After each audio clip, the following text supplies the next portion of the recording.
Seorang wanita penumpang kapal Aceh Hebat II yang nekat melompat ke laut saat kapal sedang berlayar dari pelabuhan Uleliu Banda Aceh menuju Balohan Sabang pada Sabtu 19 Agustus 2023 ditemukan dengan kondisi selamat oleh nelayan.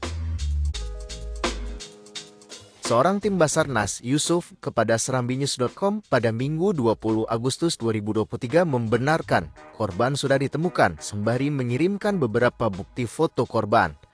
Namun, dia tidak menyebutkan siapa yang menemukan dan pukul berapa.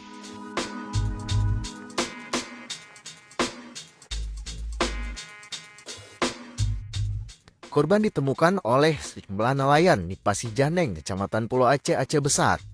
Saat ini, korban sedang dijemput oleh tim Basarnas ke Pulau Aceh. Melihat kondisi korban yang berada di atas kapal ikan nelayan dan sedang makan nasi dalam kondisi baik-baik saja. Lebih lanjut, Yusuf belum bisa membenarkan keterangan yang jelas terkait motif dan data korban.